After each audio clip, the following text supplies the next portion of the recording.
What's up, everybody, and welcome back to 1252 Sports Chicago. Tonight is the FatMike ChicagoSports Show, and I'm your host, FatMike. Before we get going, I'm going to give a special shout-out and a special thank you to all of our amazing sponsors here at 1252.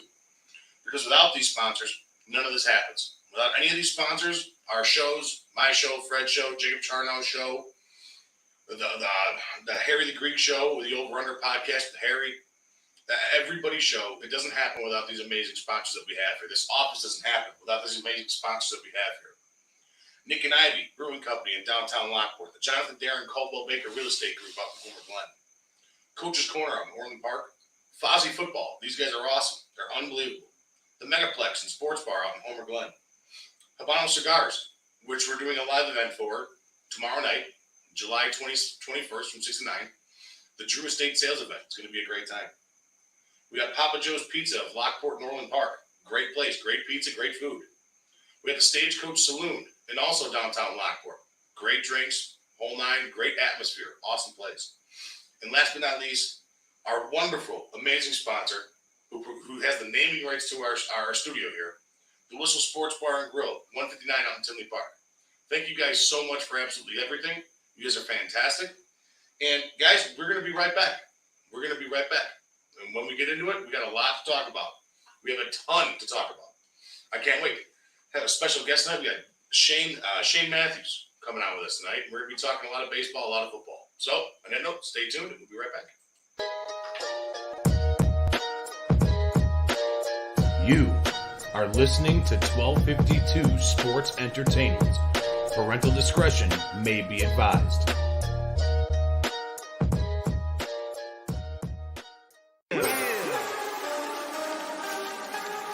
Woo!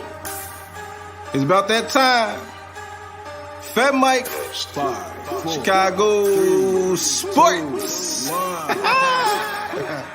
Yeah. Woo. Finally here. Shot City Sports is right here. Updates on news, get it here. No rumors, cause we keep it real. FatMike. Sit back, relax, sugar beer one of them nights. Hey, this is Carmen DeFalco from ESPN Chicago, and you're listening to the FatMike Sports Show. Hey, this is Dave Richard from CBS Sports, and you're listening to the FatMike Chicago Sports Show. Hi, this is Jesse Rogers for the FatMike Chicago Sports Show. Hey everyone, I'm Scott Merkin, the longtime White Sox beat writer for MLB.com and proud graduate of the University of Michigan. You listen to me on the FatMike Chicago Sports Show. This is Chuck Arfine, and you are listening to the FatMike Chicago Sports Show. It's the best. Hey, what's up? This is Greg Braggs Jr. from Braggs in the Stands, and you're listening to my guys on the FatMike Chicago Sports Show. Boom! Hey everyone, Fred Huebner from ESPN 1000. Great to be on the FatMike Chicago Sports Show. I'm Dan Zaborski, senior writer for Fangraphs, and you're listening to FatMike Chicago Sports Show. I'm JJ Stankovich from NBCSportsChicago.com and the Undercenter podcast, and you're listening to the FatMike Chicago Sports Show. Hey Sparkle, you know what I listen to? It's the FatMike Chicago Sports Show with my guy, Fat Mike. If you listen anywhere else, no jock. Listen to Fat Mike, the best.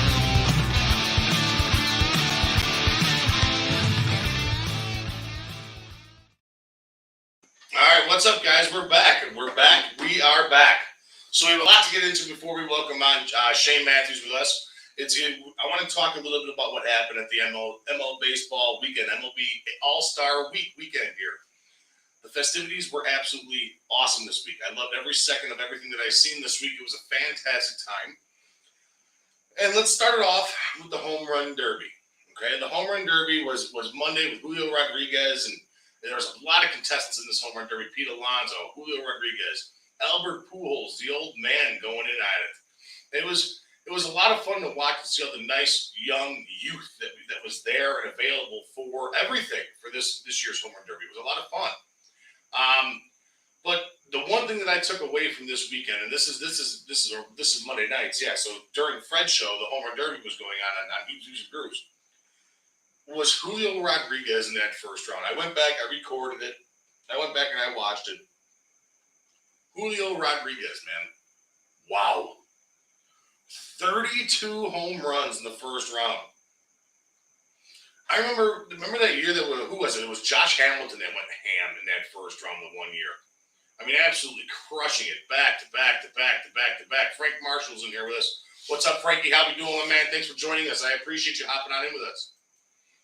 But remember that year that he had? Remember like Sammy Sosa's year at Camden Yards? I mean, okay, granted, Sammy was juicing, whatever. But Julio Rodriguez the other night was unbelievable in that first round.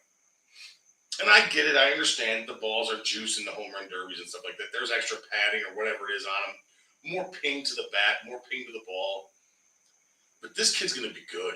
This kid's going to be really good. Seattle Mariners center fielder. This kid's going to be real good. He had a rough April, bounced back. I mean, no homers, barely any hits. And then over the last couple of months, May, June, July, 16 homers, lots of RBIs, a couple stolen bases. I mean, a couple stolen bases, I mean like 15. The kid's kicking ass. I mean, it's more than 15, I think. But he has such a sweet swing. And his hip movement through the zone, generating power through the ball is absolutely awesome. That rotational style of hitting. It's something that we've talked about with our guy here, Matt Morawski, who's been on with us a few times from Dinger Baseball. These guys right here. The kid's stroke is just sweeping through the zone. It's beautiful. The kid's going to be an absolute star. I can't wait to watch him excel over the next couple of years in Major League Baseball because he's going to be one of those guys. He's going to be one of those guys, and it's clear cut that he's going to be a stud in the league as long as he stays healthy. Over the next 10 years, if he stays healthy, he's going to be one of the most exciting, entertaining players to watch in the MLB. And it's good. It's good. It's what baseball needs. They need young talent to go out and kick ass. And the kid's hitting for average, too. He's not just a home run or bust guy, which is really nice. But the winner of the home run derby, after all said and everything done, after I give Julio Rodriguez his props, okay, the winner was Juan Soto. I mean, come on. This kid, Juan Soto is legit. The winner of the home run derby was no one other than the hottest name in the rumor mill right now, Juan Soto, who I guess never received a charter flight from the Washington Nationals or Major League Baseball to fly him on over to Los Angeles for the home run derby and the All-Star festivities. A day after he told the Washington Nationals no on a 14-year, $440 million deal. Annual salary of $29 million a year. And there are plenty of lesser players in today's Major League Baseball, in today's game, that are making as much, if not more, than that deal was, or currently is. And he's better than all of them, guys. He's better than all of them. Did you know that this is the other kicker another stat that I found through the mill this week? Did you know that there was 12 players on the field in the MLB Futures game, the MLB Futures All-Star game, that are older than Juan Soto currently is right now? The MLB Futures All-Star game. 12 players older than Juan Soto. This kid's doing it right now at 23 years old. He is the best. He is the best all-around hitter in Major League Baseball right now. And you're foolish to think otherwise. The kid is an absolute stud. This kid's going to get his money. He's going to get paid. And it's going to be rightfully deserved. But here's the kicker. Here's the kicker of Juan Soto right now with the Washington Nationals. He has 2.5 years left on his deal. And like we said earlier, Washington is trying to move him. But what's it going to cost to land a player and a talent of that magnitude? Earlier today, Jim Bowden of The Athletic let out an article giving us the logical and possible teams that could land Juan Soto. He gave us 10 of them. 10 teams, guys. 10. Holy moly. In the AL East, you get the Yankees, Rays, and Blue Jays. The AL Central, you get the White Sox. The AL East, you get the Mariners. Okay.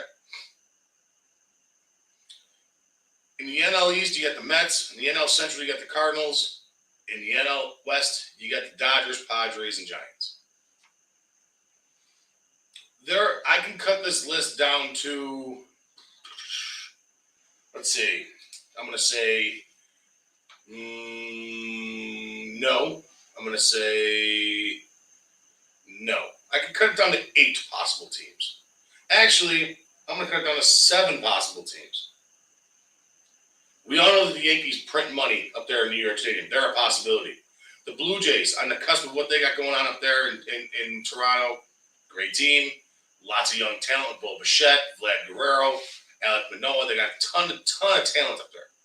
The Mariners is an interesting one. I'm cutting out the White Sox because the White Sox just don't have enough to give.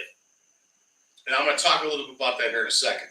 The Mets, they spend a lot of money with Cohen being the new owner and whatever he's doing up there. He's kicking ass up there.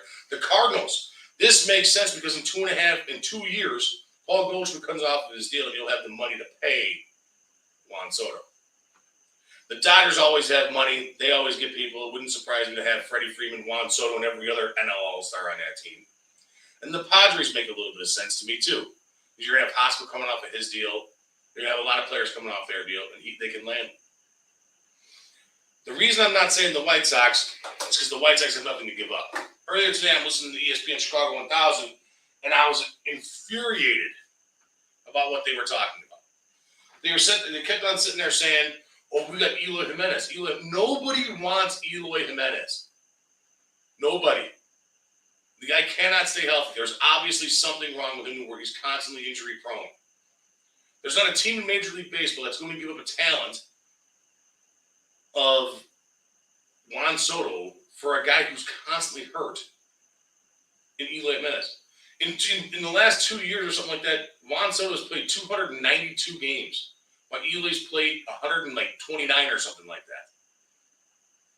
That's ridiculous. It's not worth it. So White Sox fans, sorry to pop your bubble, but that's what it is. Enough baseball talk for right now. We'll get back into that here in a little bit. We have our guy, I'm really excited to have him on, Shane Matthews, coming to us after we break here. I'm going to give a couple quick words from our sponsors up here. After the sponsors are back, after the sponsors are played, we're bringing on Shane. It's going to be a lot of fun. Stay tuned because it's going to be fun, guys. It's going to be a lot of fun. So stay tuned.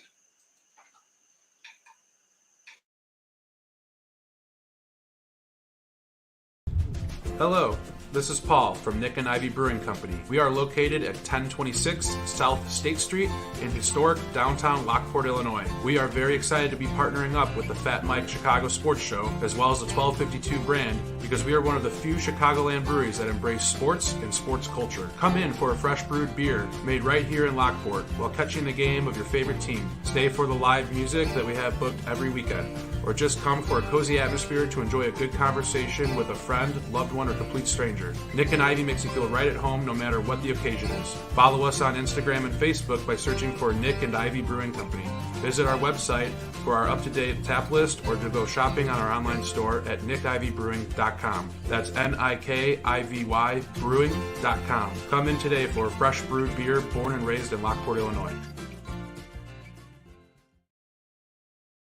Hi, I'm Jonathan Darren, licensed real estate broker with Coldwell Banker Real Estate Group in Homer Glen. Are you looking to buy or sell? Have you been disappointed in the past? The Jonathan Darren team with Coldwell Banker Real Estate Group focuses on providing you with a concierge level of service during the process of buying or selling. We are a service-oriented team with a fresh and professional approach to selling real estate. Our goal is to combine knowledge, skills, and passion to exceed our clients' expectations, and most of all, we truly care. We are a knowledgeable real estate team focused on offering expertise and innovative solutions for our clients. The Jonathan Darren team has 5 full-service real estate brokers and a dedicated full-time marketer servicing all of Chicagoland. We will customize a detailed plan around your timeline for a sale, purchase, investment, estate, or other needs. Real estate transactions can be stressful, but don't need to be. Let us handle it for you. Visit our website, homesbyjdt.com, or call 708-308-1938 today. Expect better in real estate. Choose the Jonathan Darren team.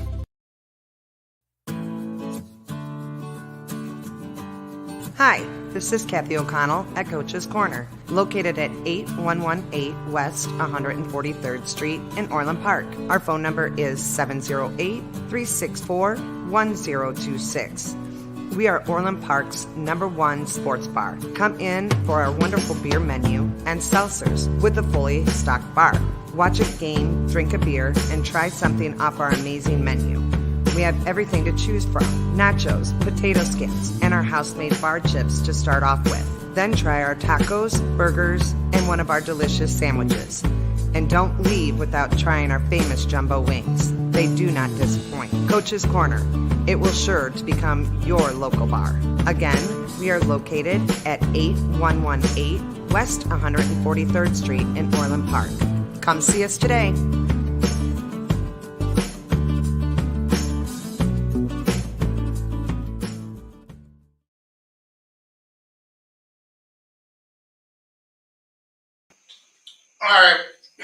All right, everybody, what's up? I'm back. And joining me right now, is Shane Matthews. And it's going to be awesome. All the way down in the hot, humid, swampy-ass weather of Florida. Two-time former Chicago Bear quarterback, NFL veteran. Also two-time SEC Player of the Year. And Florida Gator great and Hall of Famer, Shane Matthews. Shane, thank you so much for taking the time and hopping on with us, man, on the Fat Mike Chicago Sports Show here at 1252. How are you doing, my man? I'm doing well, man. Glad to be with you. Yeah, thank you so much. I really do appreciate the time that you took out of your schedule to come on and hop on with us. I want to say something really quick. My buddy Harry absolutely adores you and loves you. You're one of his favorite quarterbacks of all time. He's a big-time Florida Gator fan as well. Well, that's good. Maybe he was one of the few that didn't boo me at Soldier Field, right? Maybe it could have been. But Shane, okay, so I want to talk about a lot here. Something that's interesting, as I said earlier in your intro, is that not only are you a one-time Chicago Bear quarterback, but you're a two-time Chicago Bear quarterback. You signed here in 93 right out of college from Florida, and you were here until 96, and then you went to Carolina for 2 seasons. You came back in 99 and 2002. You came back. Why'd you come back to Chicago? Well, in the NFL, it's basically, try to survive and play as long as you can. The average career is about 2.5 years of any player, and somehow I lasted 14 years. But I had an opportunity to come back after 2 years in Carolina. Didn't really know if I'd get an opportunity to play, but things worked out, and I was given a shot. And had some good games, had some bad games. But, anytime you can prolong your career in that league, that's what you try to do. Well, I know for a fact, this is something I was telling you earlier. I told you I was probably going to, earlier when you and I were talking throughout the weeks here, I told you I was going to kind of fangirl out a little bit because you did sign a football for me back in the day when I was a kid. And it was a couple weeks before the game that you entered in the playoff game against the Eagles when Hugh Douglas absolutely almost murdered Jim Miller live at Soldier Field that I was at. You came in and stepped in. Unfortunately, we took an L that game, but you still played really, really well. The one thing I want to say, thank you for signing that ball for me. That was really cool. That was my first interaction with any professional sports athlete in my entire life. I was a young kid. Well, I enjoyed doing that. Do you still have the ball? I do still have the ball. I was looking at it. It's at my mom and dad's house. I do still have the ball. The signature's a little faded because it's been, I don't know, that's 20 years ago already. Yeah, easily. Yeah, I'm pretty old now. Well, yeah, we're all getting old. But that's crazy. It's a crazy experience for you to come back here to Chicago. When you first came back to Chicago, the Bears still had a stranglehold. When you were first with the Bears still had a stranglehold on the Green Bay Packers and the Bears rivalry. Then they land Brett Favre. He kills us for 20 years. They draft Rodgers. He's killed us for 15. What was it like being a part of that rivalry when you were here in Chicago during two different time sets? Well, obviously, it's one of the best rivalries in all of football, and it's really cool. Chicago's such a big city, and then you roll into Green Bay, and it's like this little college town with a stadium in the middle of the neighborhood. It's actually one of my favorite place or favorite stadium in the National Football League is Lambeau Field, just because of the history, but it reminds me of Southeastern Conference football because it's in a small town. But it was a great rivalry. We didn't have a whole lot of success. The Packers have been a really good football team when you have two quarterbacks like they've had the last 30-something years. But I will tell you this, it's a great venue and an event for the fans because the Bears fans and the Packers fans can't stand one another. Well, that's 100%. Bears and Packer fans do not get along. And believe me, I listen to it every single day talking sports. The one thing the hot news in town here right now at the moment is Chicago Bears bought the land and the land rights of the Arlington Park racetrack. I don't know if you've heard this news down there in Florida. But the Bears have turned down multiple offers and gives from the city of Chicago to stay at Soldier Field, but they're not buying it. They're even turning down the possibility of a roof on Soldier Field. You spent some time on Soldier Field's field. You spent some time at that field, on that field, playing on that field. What is it like playing at Soldier Field? Well, it's got so much history there. You hate to see that they may move. I didn't like it when they renovated Soldier Field because once I left the Bears, I only came back one time in my career, and that was when I was with Buffalo, I think in a preseason game. And that was the first time I came back to Soldier Field. And I'm like, this is the weirdest looking thing I've ever seen. It looked like a spaceship almost. That's what everybody says. And it was just strange for all the years, the 7 years that I was there. It was just the history, those columns, just the old school feel of what Soldier Field's about. But football's changing. You got to have all these damn luxury boxes and all this fancy stuff. And it's all about money. And I can understand why they're going to try to build a new stadium. But I'm a traditionalist. I didn't like when they expanded it or renovated it. But it is what it is. And I think that's one reason why, I go back to talking about the Packers, Lambeau Field. They've added to it. They put some skyboxes up and stuff, but it still has that old feel to it with all the history there. Right. Now, do you think, in your personal opinion, do you think the Bears should move from Soldier Field to Arlington? No. Should they build a new stadium? No. I just don't. Like I said, I know why they're thinking about doing it, but it's just hard to believe that the Chicago Bears not playing football in Soldier Field. It's just hard to believe. But they could do so many different things if they actually own their stadium. You can have a Super Bowl. You can have the March Madness tournament. You can have concerts and stuff like that and generate money for your team throughout the season. So you're saying no? You're saying that they should still stay at Soldier Field?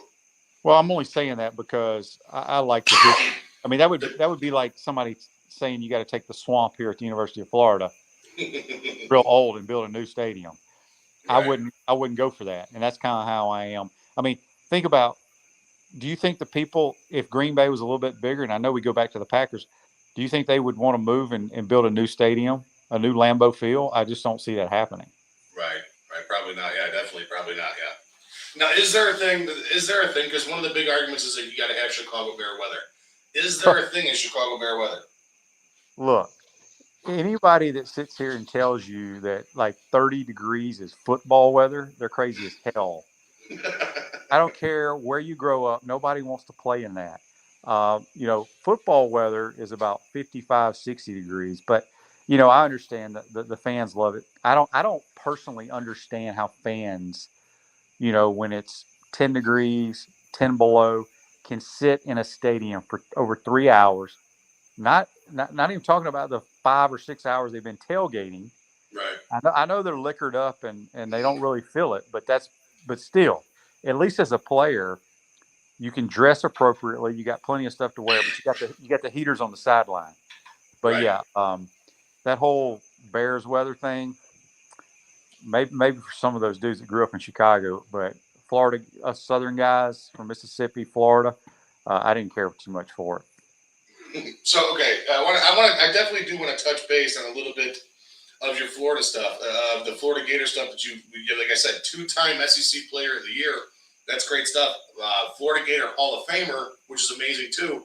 If you don't mind, got a few more Bears stuff for you, man. Sure. What you got? All right, so with the Bears here, when Jim Miller went out in that game against the Eagles, he got pretty much tucked into the turf there at Soldier Field. What was that feeling like coming on in there? Because you kept it close. You actually put us up right there, got us within range to win that game. Well, I really don't remember that game. I mean, I remember it was a playoff game. I don't think I played that great, but that was the year, I believe, where Jim and I would get hurt. Jim would play. He got suspended. I think that was the year we had the two crazy comebacks back to back. San Fran and the Cleveland Browns on the Hail Mary. Browns, correct. Mike Brown. Yeah. So those were two back to back crazy come from behind wins, and that was a really fun team. A lot of guys got along really well, and obviously that was the first time I think the Bears have been in the playoffs for quite some time. But obviously Jim going down hurt, and then I hadn't played in a while. I didn't play great, and the Eagles. That was the year I think they went to the Super Bowl, right? Yeah, they got beat by the Patriots that year, correct? Yeah, so they were pretty good. Yeah, they were a good team. They were a very good team. Now, what's your favorite moment of being an NFL quarterback? Oh gosh, I mean, I was basically, as everybody knows, a backup most of my career, almost all my career. I mean, I had, you know, some good games, some bad games. I had some good games with the Redskins, but I would say the three games that stand out the most to me were there in Chicago. Um, and I can't remember what year, but we beat the Saints with Ditka. I think Ditka was the head coach. But we scored. I threw 2 touchdowns in the last 35 seconds, and we won that game somehow. We sucked on offense all day long, but in the last 30-something seconds, scored 2 touchdowns to win it. But those 2 back-to-back games, coming off the bench against the 49ers, and we were down big and getting to throw it a bunch, and came back and then won that game, and then somehow completed a Hail Mary, which that's the only one I ever completed in my entire career at any level of football. Those would probably be the best moments. There you go. Now, Shane, the one thing I wanted to ask you is when you went from Chicago Bears to go back with your alma mater coach and Spurrier to the Washington at that moment were the Redskins. Now they're the football team or the Commanders, whatever the hell they are now. Was that the main reason you went to Washington?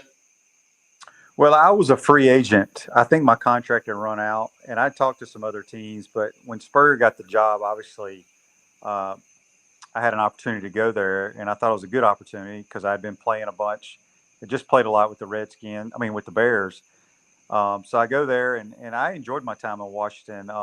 It was a unique experience because he and I, we butted heads at times in college, but we really butted heads. I actually had some really good games to start the year there.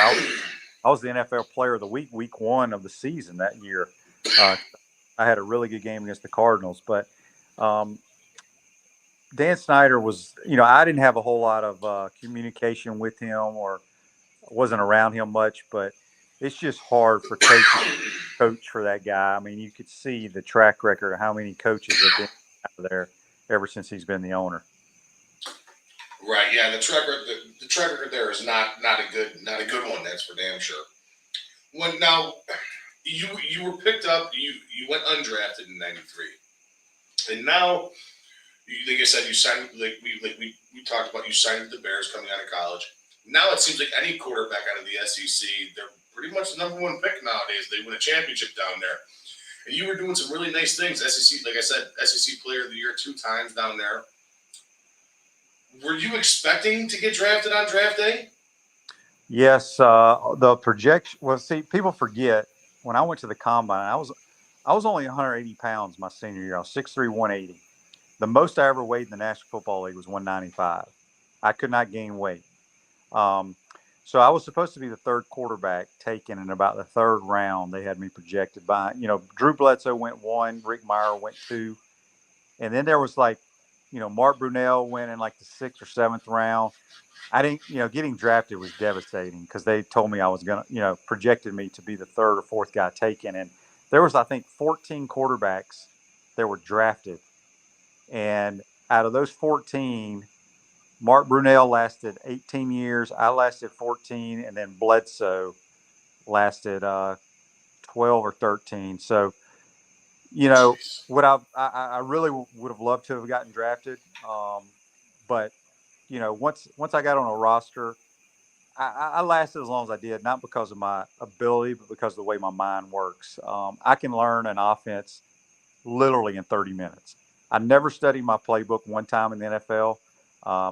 I kind of had I don't want to really say a photographic memory, but I could look at a play one time and I knew what everybody did and never had to look at it again. And so that's why I was able to last as long as I did. because coaches, when you're a backup, you don't practice. You just stand there the whole time. So you have to be ready mentally to know what to do. And so I think coaches trusted me because I knew the stuff immediately, whatever team I went to. And I could also help coach other guys as kind of like, I mean, my last couple of years in Buffalo, Sam Weiss was our quarterback coach. But he let me run the meetings because I knew the offense better than he did. And so it was just kind of cool to be another coach. And that's why I lasted as long as I did. Is it because of? And I'm not going to sit there and call you a backup, man. Some of the funnest games I've ever went to, you were quarterbacking in. So I'm not going to sit there and call you a backup. You did start on a lot of games that I went to. Is it because your photographic, or not photographic, photogenic memory? Does it become almost like a muscle memory as you're watching the first starter, the first team guy? And you're, like you said, you're pretty much just standing there with your thumb in your ass, pretty much, watching the plays get called through, and you're sitting there, you watch the play as it goes, so you understand it. Is that part of it? Yeah. So really, the way it works is, the backup quarterback is the one guy who hardly gets any practice reps. So you got to get a lot of mental reps, and the coaches tell you, you hear the play called in practice, and you have to work through your mind by looking at the defense. What you would do, what's the progression, what's the right reads. So I did that, but I would also, while the starting quarterback would be going, I would be talking to maybe a rookie receiver or a rookie running back saying, this is your responsibility on this play. I kind of, like I said, I was like an extra coach, and I think that's one reason why I lasted as long as I did. That's awesome, Shane. That's awesome. So I want to hop back to your time there at Florida, being in the swamp, in the Gators. Man, you guys had some really great teams down there with you at the helm, and you being the main squeeze down there at quarterback. You played a lot of tough games down there. I mean, those were some close ones that you guys had in those seasons that you were heading everything. What was your toughest game down there in Florida? You have to remember some of the tough ones. Well, I mean, playing the SEC week in and week out is brutal. I was a starter for 3 years, 90 through 92. I would say the toughest game, my junior year in the swamp against Florida State. People forget in the 90s, early 90s, Florida State, and Miami were always in the top 5. Yep. It was a brutal game. I mean, if you go back and watch that Florida State game from 1991, I bet 95% of the players that were on that field were playing in the National Football League a few years later. It was just so many pros, but it was just a physical game. I mean, I had knee surgery the day after the game because I got rolled up on. I got scoped. I got rolled up on the second play of the game. Played through it. I mean, it's just a very physical game. But we won at 14-9. Even with a high-powered offense, it was 14-9. It was a defensive struggle. It was a bloodbath. We lost the first ever SEC championship game in Birmingham against the national champs Alabama.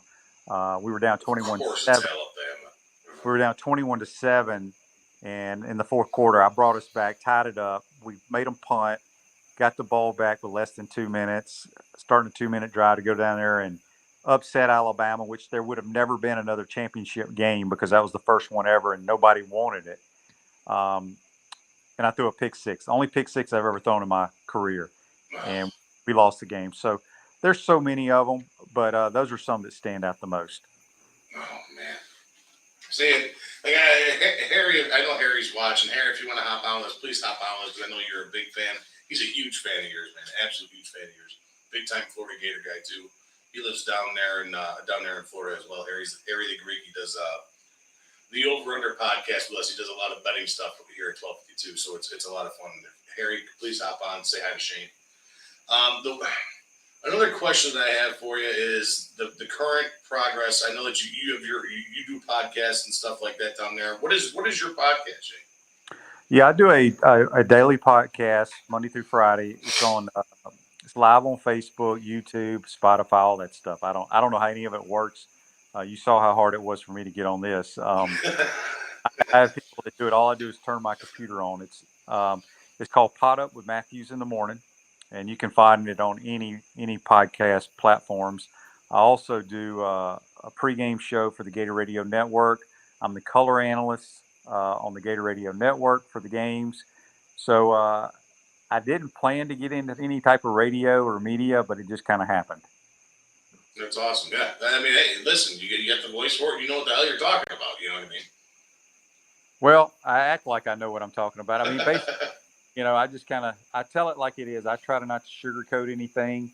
But I have no background in the media, but just, being interviewed so much as a quarterback, you kind of understand how it works. And you see a lot of quarterbacks that do get into the media. Right, of course. The one thing I want to ask is, going back to the Bears here a second.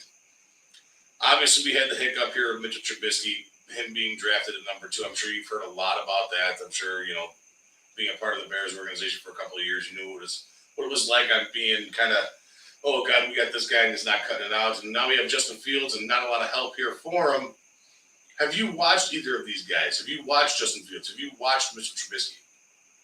I have. I mean, I watch a lot more college football, obviously, right. Pro. And quite honestly, we get stuck living in Florida. You get stuck watching the Jaguars and the Bucks and the Dolphins for the, I don't have the red zone or whatever it is where I watch all the games. But yeah, Trubisky, it was interesting that they drafted him because he'd only started, I think, like 12 games in his entire career coming out of North Carolina. And I don't know if that was enough film to really evaluate if a guy should be drafted that high. Justin Fields, obviously, is a highly recruited kid that came from Georgia and Ohio State. Very talented, has, just a big, strong, fast guy, has a great arm. But quite honestly, I don't know how good of a thrower he is. And I'm a firm believer, you better be an elite thrower at that level to be a top-notch quarterback. I mean, now Lamar Jackson's gotten a little bit better throwing, but he has guys usually wide open because of his running ability.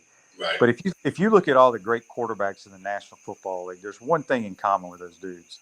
A, they're winners, but they're competitors, but they can flat out throw the football, and they're extremely accurate and can anticipate. I don't give a damn how strong a guy's arm is. If he can't complete balls, you can't play the position. And if you look at the elite quarterbacks, the top 5 or 6 in the league, those dudes are extremely, extremely accurate and throw catchable footballs. And maybe he becomes that guy. I don't know. But I wouldn't put him as an elite thrower right now, just me personally. Right. Yeah, it's scary. It's scary right now to see what exactly he's going to do. I was at the training camp and stuff like that last year, watching him with us. Going down there every other day, watching him throw the ball. And the kid has an absolute rifle attached to his shoulder, Shane. He really does. But last year, it just kind of seemed like they didn't unleash him. They wanted him to be a strictly pocket passer, and that's not 100% his game. And it scared me, especially last year when I go out to Cleveland and watch him get his ass kicked all over the field. I'm pretty sure there's still DNA of Justin Fields on Cleveland turf. But it was one of those games where it was like it almost seemed intentional. I have a feeling this kid's going to have a breakout year this year, and that's why I wanted to ask you. Like, is he the real deal? Can a quarterback from the Big Ten be something good? Well, I think the quarterback at Ohio State right now, C.J. Stroud, is a phenomenal thrower of the football. Like I said, we still don't know about Justin Fields. As you said, a lot of things didn't go right last year. It was his first year. But when I watch him, I don't know if he's a guy who can drop. And obviously, you want to get him outside the pocket, use his running ability. But when you look at the top-notch quarterbacks in the National Football League, the Josh Allens, the Brady's, the Aaron Rodgers, the Drew Brees when he was playing, Justin Herbert, Joe Burrow, these dudes can throw in small, tight windows because they can anticipate. They are extremely accurate, and they know where to go with the football. Those are the things that matter to me when I watch a quarterback. Like I said, I don't care how far and how hard he can throw it. If he can't throw completions, you really can't play. Right. I mean, arm strength is great. You're blessed with that. The good Lord blesses people with arm strength, but you got to have different pitches, and you got to know where to throw it and things of that nature. So we'll see. It kind of falls back to you ever heard the name Rick and Keel? Oh, yeah, the pitcher. The pitcher. But then he ended up being a center fielder. Could throw 100 miles an hour, just couldn't throw it accurately. Yeah. Ends up being a center fielder, hitting 30 homers. But Shane, really quick, man, my guy Harry the Greek here loves you, man. I want to introduce you to him. He's a great dude. Here he is right now hopping out with us. Harry the Greek, what's going on, my man? Thanks for hopping out with us. What's happening, Mike? How are you? Let me straighten this up here for you. Boy, that looks a little bit better. No, it doesn't. There we go. That looks much better. This one? Yeah. How you doing, Shane? I'm good. How are you? Not too bad, man. Chomp, chomp, baby. Go Gators. That's right. That's right. We talked about the Gators a little bit. You know, I gotta tell you, I want to share a quick story with you. My father, huge fan of the Florida Gators, born and raised in Chicago as I was, but how we were SEC fans, I mean, I have no idea, probably because I moved down to Florida at a pretty young age.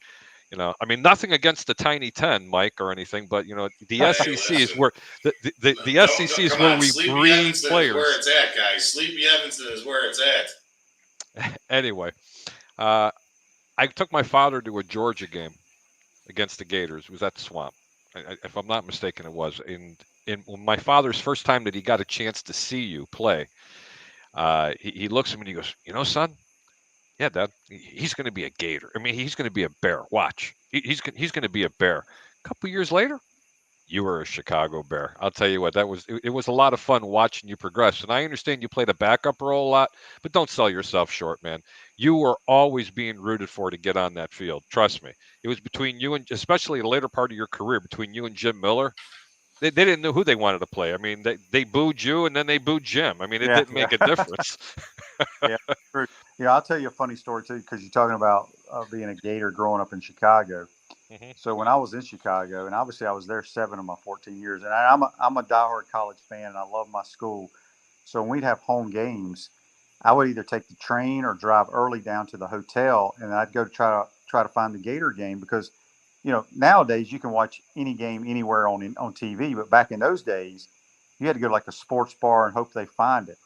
I used to get in so many arguments with people at the bar because they would not put on any SEC games. We had to watch like Notre Dame play Rutgers, and I'm like, nobody cares about this. I was just so pissed off. Shane, it's because they were jealous. But I had one question for you, and I'm not trying to take over the show. It's about Justin Fields. You know, look, you don't know really anything about me. I'm a professional handicapper. I've been a professional gambler for many, many years. I study a ton of tape, probably more than some of your fellow football players do. And, you know, there's a lot of things that I'm looking for, certain matchups, especially, you know, different defensive alignments and, you know, the way offenses are run and what kind of personnel they're going to run. But there's something about Justin Fields that's just driving me nuts. Look, man, he's got a nice arm. He's got a really good touch to the ball. But he has zero pocket presence. He has zero awareness on his backside. And he's got this hitch in his delivery that is absolutely driving me nuts. Am I the only one that's out there that's seeing it? And can they correct that going into next year? Oh, I have not watched enough tape of him to know about his hitch or any of that stuff. I do know he's a runner. I mean, he's gonna, as soon as he can't see something, he's gonna escape the pocket and try to make something happen. That's who he is. Correcting stuff like that, you know, I train young quarterbacks, and I think once you're at a certain age, it's hard to change because he's been doing it his whole life. Now, if he was still in middle school or getting ready for high school, you might be able to tweak it, but I don't know if they can, quite honestly, because it's a habit that he's had his whole life. Yeah, that's I got a question for you, Shane. You said you teach a lot of young quarterbacks. Are you teaching pocket? You said you just said you teach a lot of quarterbacks, a lot of young quarterbacks, which is awesome. That's fantastic.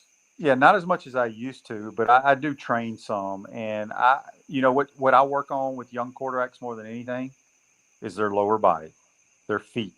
If you don't have good feet, you can't play the position. People talk about, I do not worry about their arm strength. If I may tweak their throwing motion a little bit if they're at a certain age, but I'm also a guy who, after I've worked with a kid for a couple times, I may just tell his mom or dad, look, he's a great kid. He may need to try another position. Right. The question that I have for you, I know it's a big thing nowadays with guys like you said, like Lamar Jackson, guys like Josh Allen, who's a very mobile quarterback, guys like Colin Kaepernick, who's a very mobile quarterback, Russell Wilson's mobile, Patrick Mahomes is mobile. Is it tough to teach a mobile quarterback rather than your just regular pocket passer quarterback? Is it tougher to teach? I mean, I just think the game has changed because you try to spread people out now, get people in space. Quarterback, if he's athletic, which most quarterbacks nowadays, because what happens is now at the Pop Warners, the middle schools, the high school, a lot of coaches say, you know what, I'm gonna put my best athletic quarterback. We're gonna spread people out. We're gonna go empty. He's gonna run around and make plays. And that's like the Lamar Jackson. That's probably what Justin Fields did. You mentioned a bunch of other. I mean, Josh Allen is one of the premier quarterbacks in the league. I mean, that dude can throw the heck out of the football, though. Right. But he's blessed to be able to run it as well. That's just the way the game is gone now. The days of if Tom Brady was coming out right now, I mean, he'd still probably be a late round draft pick or maybe not even one, because the NFL guys are looking for those athletic guys that can beat you with their legs as well. Yeah, but their longevity just wouldn't be there, Shane, anymore. I mean, the average lifespan of a professional quarterback, what is it, like 3 years? Well, the average lifespan of an NFL player is like 2.5, and you're right. Quarterbacks don't last long, but I think that Justin Fields, what Lamar Jackson does so well is he protects himself when he runs the football. Yep. I mean, it is crazy how he knows dudes are coming from behind, and this thing just falls down. But I think a guy like Lamar Jackson can win a Super Bowl. I don't, because I don't think he's a good enough thrower, and I think that's what you have to be, elite passer, to be that guy in the National Football League. Okay, I got a couple questions that stem from the Gators to the Bears. You ready for this? Mm-hmm. All right. Other Florida Gator quarterbacks that played for the Chicago Bears, one of them is Sexy Rex Gross. That's my man, bro. Sexy Rexy himself. I've said this when I used to come back. Gainesville was always my all-season home, no matter where I played. As soon as the season's over, I'd come back here. So I'd go watch spring football practice. And I'll never forget the spring. It was Jesse Palmer, I want to say Doug Johnson, and Rex Grossman. I think that may have been the three quarterbacks. And I didn't know a whole lot about any of them. But I remember sitting in the swamp for the first scrimmage. And I sat in the end zone. And I talked to Coach Spurrier afterwards. He's like, "What'd you think of the quarterbacks?" I said, "I don't know whoever number 8 is, but that's your quarterback." I said, he has the feel of how to play the game. And I know some Bear fans don't like him. Hell, he took him to a Super Bowl, but Rex was a gunslinger, man. And to this day, I think he's the best passer that ever played at the University of Florida. I'm gonna have to agree with you on that. I got to chime in once. I remember going to a game that Rex was playing, Shane, and it was pregame warm-up, and he was just sitting around doing calisthenics, and one of the balls rolled into him, someone that punted it, whatever, I don't remember.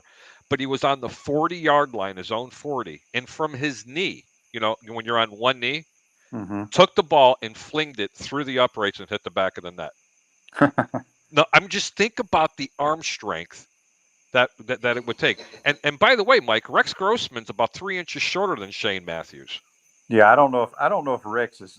I think they listed him at 6 foot, but I don't think he was. Nah, he's 5'11", 5'10", 5'11", but what a cannon he had for an arm. Always got a bad rap. All right, what about Tim Tebow? Boo. What about Tim? He won you guys a couple national championships down there with Florida.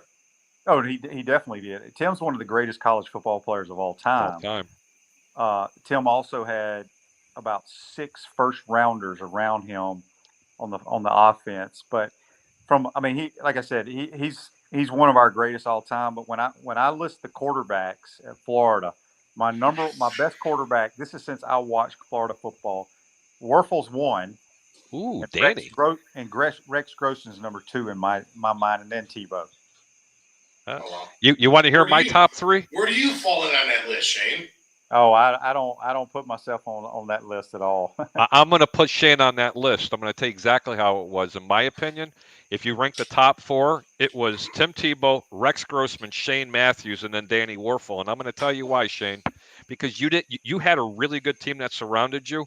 But you're right. If you would have had that team and that talent, especially offensively, around you, that Tebow had, forget about it. You guys would have won 4 national championships. I will agree with that. He had so many good players. Danny had some really good wide receivers and running backs. I mean, he had Fred Taylor. He had Riedel Anthony, Jacquez Green, Doring. Jacquez Green. Ike Hilliard. So, Who had Eric Rett? I had Eric Rett. That's right. Danny had Eric too for 1 year, but I had Eric Rett. He's our all-time leading rusher. People think it's Emmitt Smith, but he's not. And I tell people the best running back to ever come out of the University of Florida, in my mind, is Fred Taylor. Fred Taylor should be in the Hall of Fame. Fred Taylor was a monster. Yeah, Fred could run with power and finesse, and he was also, something to watch, especially coming out of the. He stayed in Florida too, which is really cool. He had some really, really, really good hands. I have one question for Shane. Shane, teams that made the playoffs last year, and we'll give you a minute to think about it. Who do you think? And I'm going to give you a couple of selections: Buffalo, Kansas City, Tampa, Rams. Who do you think is going to have a down season out of those 4?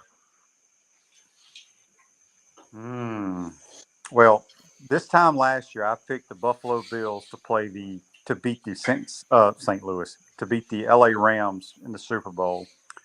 The Rams won it. Buffalo should have gotten there. But those teams you just told me who have a down season, I think the Bucs are going to be okay, but I don't buy the Bucs. And in the AFC, you gave me 2 teams. You gave me the Chiefs and the Bills, right? Yes, sir. I'm a big Buffalo Bills guy. I played for them for 2 years. Love the Mafia. And I love Josh Allen. I also like Mahomes. But I think Buffalo's they're too good across the board everywhere. I think they're better than the Chiefs. So I would go Chiefs, Bucs. I'm going to have to agree with those with that statement. Chiefs and Bucs, correct. They're going to have the down season. I'm going to tell you why I'm going to agree with Shane, especially about the Chiefs. There's a lot of tape on Patrick Mahomes. I'm not the only one that sees it.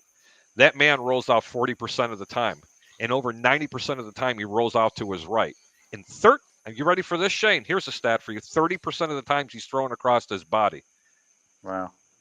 When he's rolling to his right. That field gets pretty short. How much shorter does it get when you keep throwing across your body? That's why Kansas City suffered last year, and he has a propensity of doing that, and Kansas City doesn't even make the playoffs this year. How does that one sound? Oh, wow. We'll hold you to that one.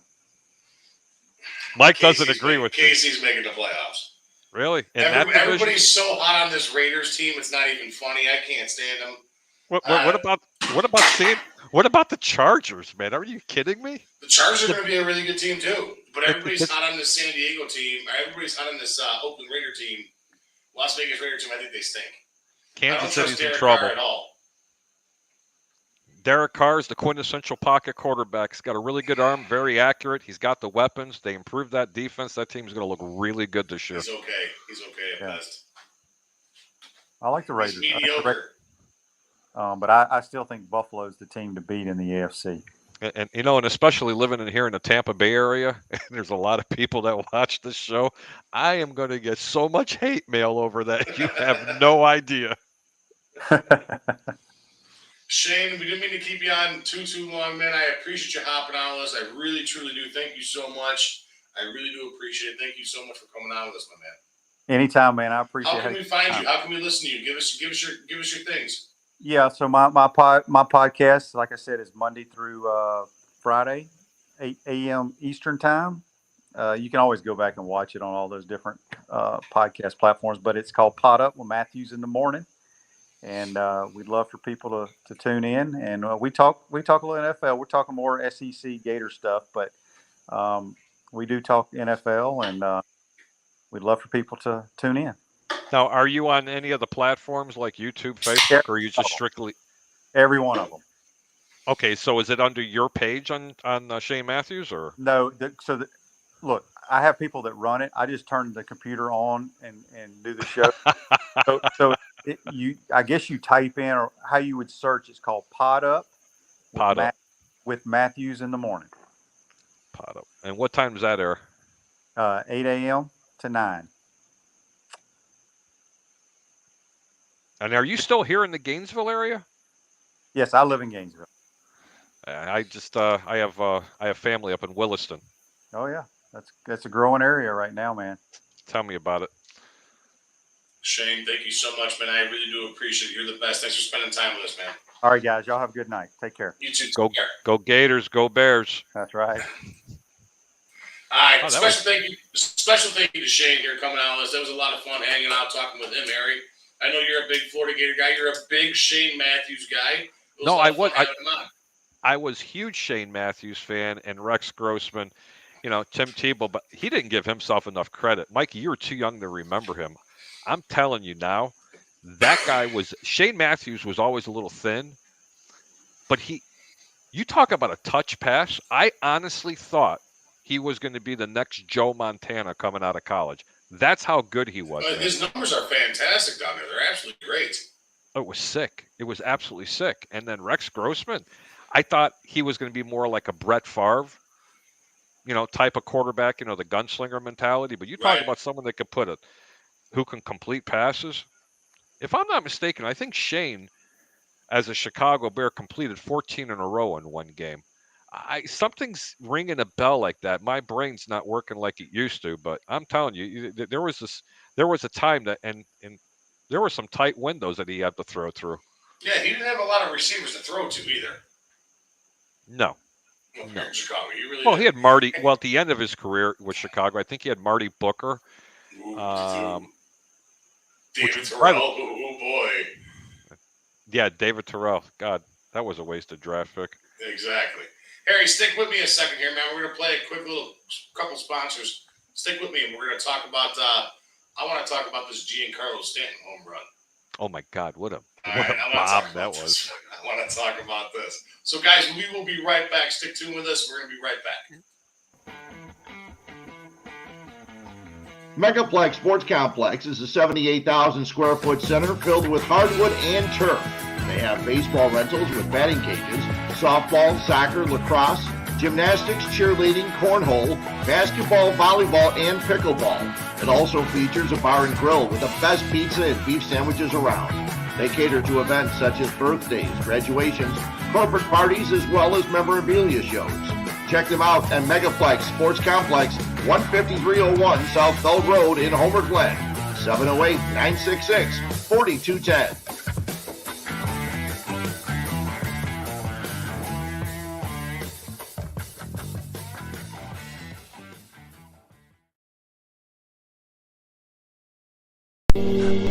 Aussie football, are you ready, brother? Real football action on a glossy game surface played shuffle style. Slide a shuffle puck at pass or run targets, and a free mobile app keeps track of every game detail. Easy to learn, but this game of skill is difficult to master.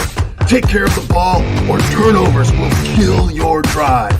The game is guaranteed to get your competitive fire burning, and it's perfectly sized to take anywhere. The park, a barbecue, your next tailgate, or fun at home on game nights. Aussie football is simply the best, most realistic and competitive game of football available anywhere. Add defense when your skill improves and take the game to the next level. The perfect mix of fast action and real football drama, where a last-second Hail Mary can break hearts or make champions.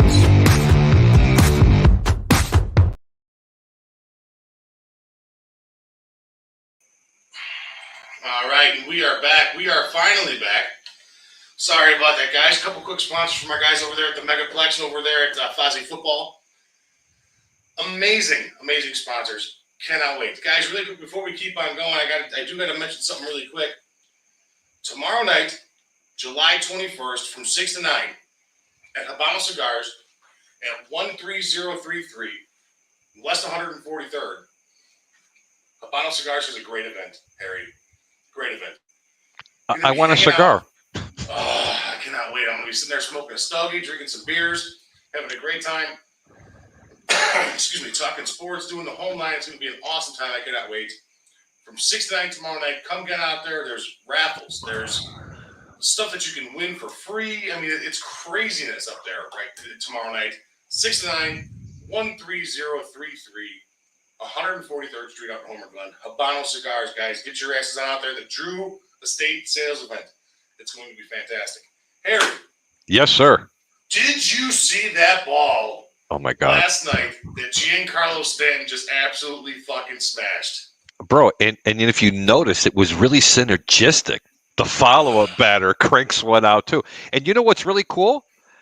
You know, when they had him mic'd up, I thought that was like the coolest thing in the world. And he was just talking about how he was sitting in the stands as a kid rooting for his favorite team. And that's exactly where he hit the ball to. I mean, that was just like, it was so surreal.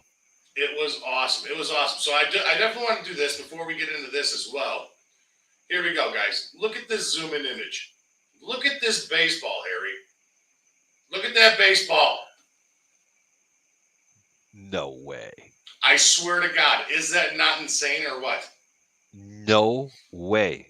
Swear to God. Swear to God. Look at that thing. Look at the baseball, dude. It's the easier baseball, than a human head. You know what? In the next couple of years, you're going to find ball players. They're going to probably be strong enough to actually, you know, you ever hear the term rip the cover off the ball? Dude, that look almost at that baseball. Look where he's hitting it on the bat, too. It's just like if it would have been 1 inch closer to him, it would have left. It's the meat of the bat. Yeah. And you know what? He has every fucking stitch of that baseball. Yep. But you know what's really cool? If that ball would have been 1 inch closer toward him, that ball would still be traveling. Yes. Oh, my God. Look at that baseball. It's dented.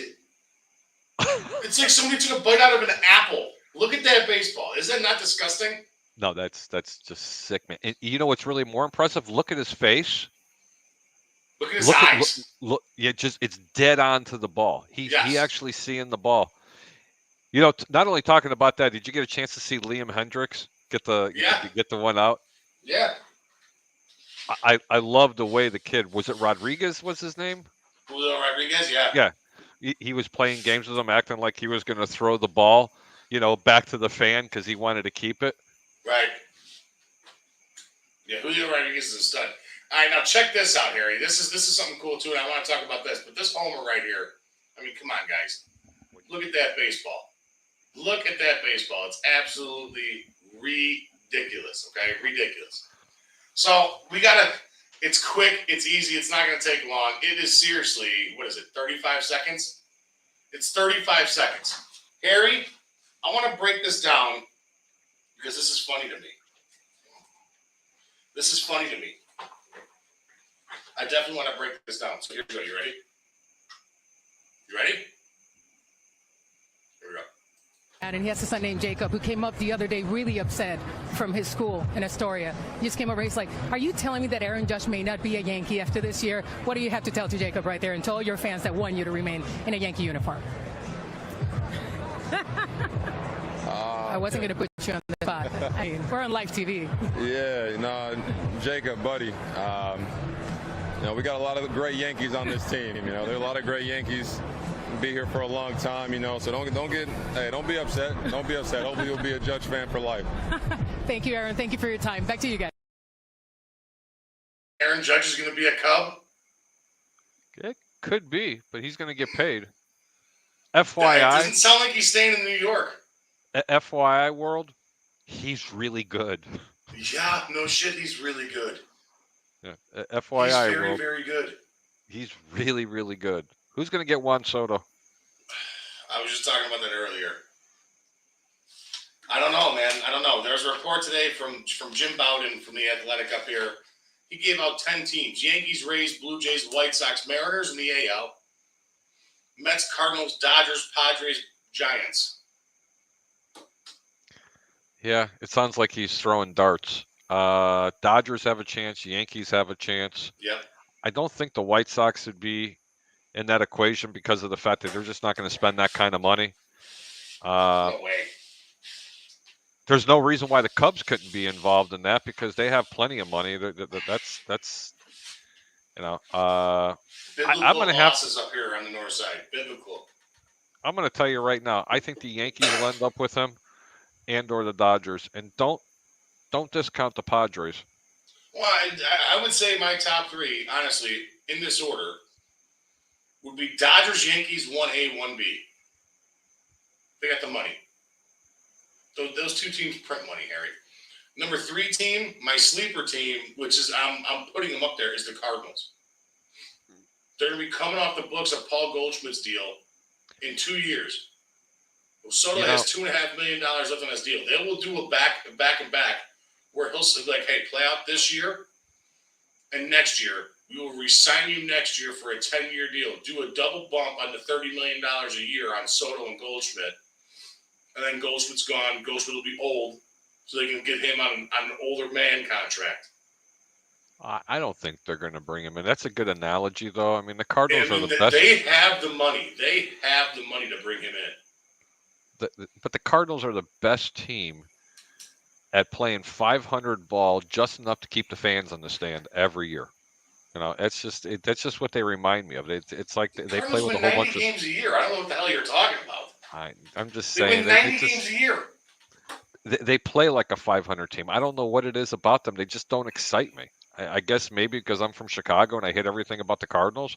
But being a White Sox fan, you're supposed to have two favorite baseball teams. You know, the Cardinals and the White Sox because the Cardinals play the Cubs. But that's just not the case. I've just never liked the Cardinals. I hate the Cardinals with a passion, but I can definitely see him going there and killing the Cubs for the next 15 years. I did like looking at Albert Pujols, though. I mean, I was very impressed. What a gentleman he was. This is the thing, too. Check this out, man. If Juan Soto does this, the Nationals offered him $440 million over 14 years, right? That's about $29 million a year, right? $29 million a year annually. That's nothing unfeasible, and that's not a whole lot of money that a team's going to have to come off it. It's a long contract, and I think that's what teams are getting scared. He's worth more than that. Yeah. There are guys out there making $35, $36 million. Well, without question, that are less of a player. But, you know, this kid's, 21, 22 years old? 23. Or he's 23.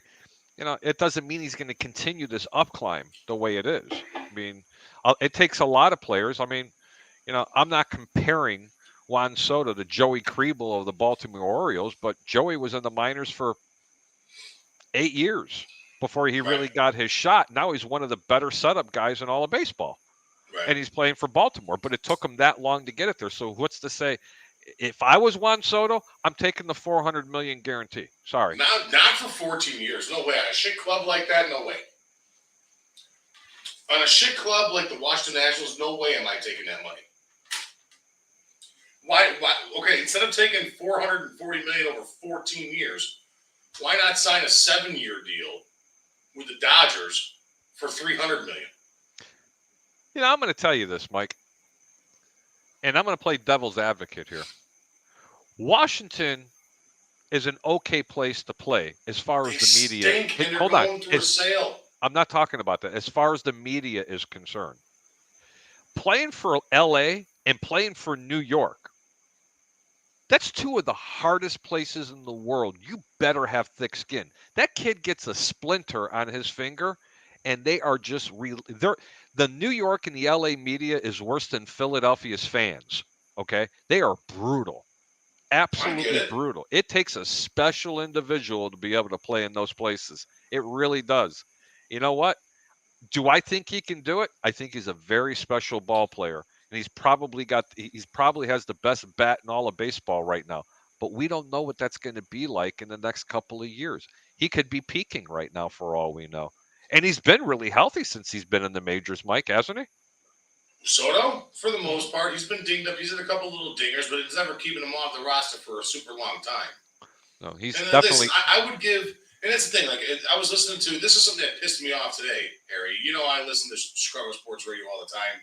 I'm always listening to radio, always listening to sports. And I don't even listen to music anymore, to be honest with you. It's all fucking podcasts and sports. All right, but anyways, I'm sitting there listening to Waddle and Sylvie this afternoon, and they were talking about who has the better chance of getting Juan Soto in a trade. And it's all hypothetical. I get it. They're trying to get a rise out of fans, and I understand that. Okay, I get that. What did they say? The thing that kept on coming up and really pissing me off was Eloy Jimenez. Why? Eloy Jimenez has absolutely zero trade value at this point. Why would the Washington Nationals want to take him on? If I'm trading Juan Soto, the guy that I want from the White Sox, you're going to give me Kopech and you're going to give me Andrew Vaughn. And then your two top minor leaguers in your next year's number one pick. Oh no. Yeah. I hope they don't do anything like that because Michael Kopech, number one, is too valuable to the team. Andrew Vaughn, I love Andrew Vaughn, but you know what? He's replaceable. But that kid who's in Double-A baseball right now for the White Sox, he was their number one pick, I don't know, last year or the year before. He is just an unbelievable young talent. But I could sweeten the pot. You know, you could have Eloy Jimenez, but I still would. Nobody wants him. I know, but I wouldn't. I don't think you don't know that for a fact because they haven't shopped him, Mike. There hasn't even been a rumor about that yet. Harry, the guy is constantly injured. If you're starting a team right now, do you want Eloy Jimenez? No, I don't. But No, at some point in time, what's the difference? What's the difference of you, a fan, sitting back, not owning a team, not being a GM of a team, and knowing that you don't want Eloy Jimenez, that all these Major League Baseball guys don't want? I really want Eloy Jimenez, Luis Robert, and Yo-Yo Moncada to actually play together for a full season to see what this team can develop into. And unfortunately, I don't think it's going to happen. However, with that being said, and we're on the White Sox a little bit, I've seen this team turn that corner a little bit. And if that cohesiveness that can get there, and you can get some of the young talent and maybe add, yes, America, I'm saying this, add a second baseman into this mix, I think you can make a run. You're definitely going to win this division. That's just my opinion. But, man, I don't know. To answer your question, no, I don't want Eloy Jimenez. I just want him to be healthy. Luis Robert, he's got a glass jaw too. And Yoan Moncada, I don't know if he really cares enough to play the game anymore. I think this is a situation where this young man got paid a whole bunch of money, and that's it, you know? Eddie Goldman all over again. You know what? You were dead right. I got to give you props where props are needed. You called them puppy shit last year and the year before, and you are absolutely correct. But you know what? I wouldn't want to play for Atlanta either, but shame on him for doing that. Are you kidding me? It's another one that collected. He's a fucking bum. I got COVID. COVID's around. Okay, come on, man. Give me a break. I will tell you this though. Not tell you. I have a question for you because you're going to probably forget more about baseball than most people are ever going to learn. Okay, yeah. And that's a hell of a compliment because let me tell you something. That is your true love, and I know that. Yeah. Do you think the White Sox, and leave your feelings at the door when I ask this question, do you think the White Sox are in the market to find a player or two, especially coming off that road stance that they had against Minnesota? It really depends. It really depends on what you do coming out of the break here. Out of this immediate break here, you got a couple tough series. I think you got the Guardians one more time, the Indians, and the Twins one more time immediately after this. Let's just say they got 8 games with the pair of them. You go 6-2. It's going to be tough. I mean, it's going to be if you're within. I would say your cutoff. I would say your cutoff is 3. Well, they're at 3 now. You have to make a move. Okay, they're at 3 now. If you come out of the All-Star break here and limp dick it to the trade deadline, you're going to be in trouble. You're going to be in big time trouble. let's just hypothecate here for a second. If they go after a second baseman, who's out there? I mean, I don't know. You can make some moves. You can grab a lot of different guys that are out there. You go out and grab Gavin Lux from the Dodgers. I mean, he doesn't hit much, but he's better with the glove than Josh Harrison is. What are they? Yeah, they got the Guardians coming off the break here on Friday. So they got Cleveland, the Rockies, Athletics, and Royals. So they should be okay coming out of the break because now their schedule lightens up a little bit here. The second half of their schedule is a lot lighter. And Mike, you know just as well as I do, it's all about that word momentum. If you got momentum, you can start playing. But the biggest thing is these guys got to come together and they got to play as a team. And what I'm seeing is people, 2 weeks ago, they're not hustling the first base. I'm seeing balls dropping in front of him because he's afraid to get his uniform dirty. Right. And since when did it be okay? Since when has it been okay for players to come out with rope chains thicker than their arms around their neck? How much of a distraction can they possibly be, or wear medallions this big, Mike? I'm sorry. I don't see any other team in baseball allowing this shit to happen. Listen, this White Sox team, it's not just based on injury. It's truly not. It's really not. And Sweet Love Me on Twitch says, need to start shooting LaRussa up before each game with whatever they give Joe Biden for a televised speech at 12:52 Sports Chicago. You know what? I promised I would never go down. I would never go down. I've got to go down that rabbit hole. That is the comment of the century. That is the comment of the night. Sweet love me. Friend me on Facebook. If you're in the Chicago area here, you win the best comment of the night. I'm going to give you some Bears. I'm going to give you some Bears training camp tickets. So message me. I'll send them on over to you. Oh my God, Sweet Love Me. That was great. That was funny as shit. Friend me on Facebook, FatMike Chicago, and hit me up. Send me a message, and I will send you some Bears training camp tickets to go on down there. And Sweet Love Me, if you're on Facebook, look up Harry Berg. That's Berg. That's a good one. I love that one. Oh my God. But no, I'm serious, man. Like the White Sox right now, you know just as much as I know that this team struggles and plays down to the competition that they play against. That's a recipe for disaster. Disaster. So they're playing against the Indians. They beat up on the Indians. They play against the Tigers. They beat up on the Tigers. They play against the Twins. Finally had a good series against the Twins this last week before the break. They actually looked like the team that they're supposed to be playing. Not the way they're. Look, man, this team can still play so much better. It's not even funny. They are so talented. It is sickening. Okay. But you got to have these players play together for more than 2 weeks at a clip. I'm going to say this right now. Mark my words. This is 8:21. I'm already, Jesus Christ, it's already 8:21 my time, Harry. It's a long show for me tonight. I'm going to say this right now. I foresee, and I'm going to stick with my guns. It's up there somewhere on Matt's pad. Matt couldn't join me tonight. I'm still going to stick to my guns and say the Chicago White Sox will not make the playoffs this year. No, I see it totally different. Right, I would agree with you 2 weeks ago. You saw it differently though too. Correct, and then I says they got to show me something against these two ball clubs, and if I can see them, look, man, if I could see them turn the corner, look, Minnesota was their bitch in this last series. Minnesota did not like what they were seeing. They gave up when this team was hitting the ball. You had power. The pitching came through. It just looked all around. I mean, they looked like an all-around team that they were supposed to.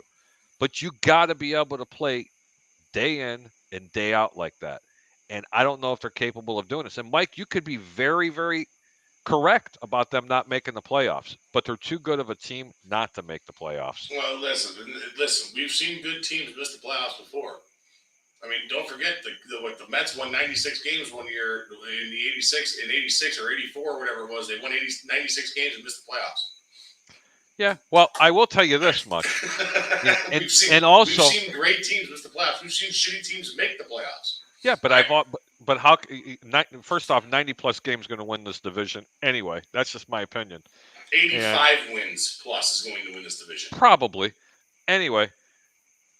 I just hope they don't do what they did back in, I think it was 1993 when Roberto Hernandez was on the team. It was called the white flag deal. You remember that? 94. Okay. Yeah, just before everything. Yeah, 93 or whatever it was, yeah. The team was 3 games behind Cleveland.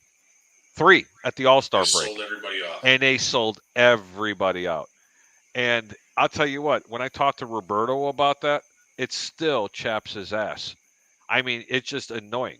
It's just really annoying them because he cannot believe that actually Well, it happened. And happened. that's Jerry. That's Jerry Reinsdorf.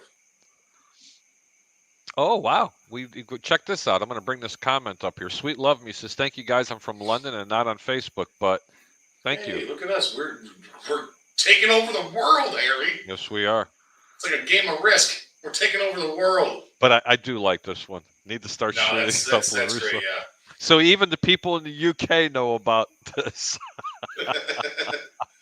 That's great. That is the comment of the night. I'm going to put that up on my Twitter tonight. It is. But no, it's one of those things, man. I don't know. This White Sox team, like I said, I'm going to stick to my guns. There was something I wanted to say there. I'm going to stick to my guns and say that the Chicago White Sox will not make the playoffs. And also, I foresee this happening. I'm going to do my inner Nostradamus here, okay? You ready? My inner Johnny. All right, here we go. I foresee Lance Lynn hitting the IL again. Okay? I definitely see that happening. And I also foresee that the White Sox will not play Andrew Vaughn enough throughout the remainder of the year. That's what I foresee. And I'm going to tell you what I see. Yeah.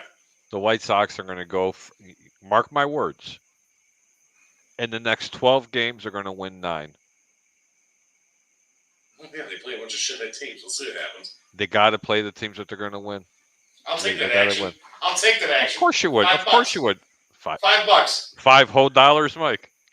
Okay, Mike. I give you the $5 whole dollars. Okay. $5 whole dollars. $5 whole dollars. Doll hairs. $5 whole doll hairs. Dollars.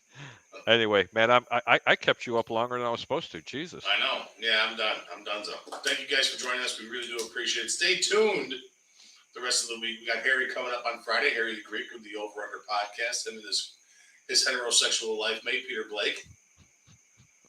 Mr. Rolex Man. All right. Oh, that's a good one. Yeah. I could finish it up for you. You can catch me on the Over-Under. I'm your host, Harry the Greek. Friday night, 9 p.m. Eastern, 8 p.m. Central. That's for you folks back in Chicago. And only 6 hours ahead for my buddy over there, Sweet Love Me, over in London, England. We talk about handicapping. We talk Chicago sports. We talk about everything, including politics. I'm only kidding. But, Mike, thanks so much for having me on. That was really cool to talk to you. Yeah, no. Hey, man, thanks for hopping out with me. Don't forget Jacob Charno on Sunday as well. Yep. And then on Monday night, Fred has the guests of all guests. If you guys are Bears fans, he has Mr. Play-by-Play for the Chicago Bears, Jeff Joniak, joining them. Jeff Joniak? He's going to be awesome. It's going to be a great time, guys, so make sure you stay tuned. And again, tomorrow night, if you guys are around the area, make sure you guys get your asses on down to Habano Cigars, 13033 West 143rd Street out in Homer Glen. Come smoke some stogies with me, have a few beers with me, talk some sports with me. It's going to be fun. I'm going to be down there with a bunch of the original Grabowskis. Bears. I got to go. I'll see you later, Mike. It's going to be a great time. Harry, thank you so much for joining me. A special thank you to Shane Matthews. Bye, Mike. Bye. Forrest Gump wave out. There we go. Thank you guys so much. It's been a great time. Thank you again. I really do appreciate it. You guys have a great night. And stay tuned for the rest of what 1252 has going on this week. It's going to be a blast. Again, special thank you to every single one of our sponsors. Nick and Ivy, Jonathan Darren, Coach's Corner, Fozzie Football, the Megaplex out in Homer Glen, Habano Cigars is where I'm going to be tomorrow night, 629. Make sure you guys get your asses on out there. Papa Joe's Pizza in Lockport, Norland Park, Stagecoach Saloon, which is where I'm going immediately after this. I'm going to have myself a drink. And we'll also, last but not least, the guys who pay our bills here over at 1252 Sports Studios, the Whistle Sports Bar and Grill, 159 Studios here for 1252. Thank you guys so much. You guys have a great night, and we will talk to you guys soon. Didn't have time to do the Today in Sports History. Didn't have time to do the name game. I promise they will be back next week, everybody. Stay tuned. We're going to have some good stuff for you. Take care.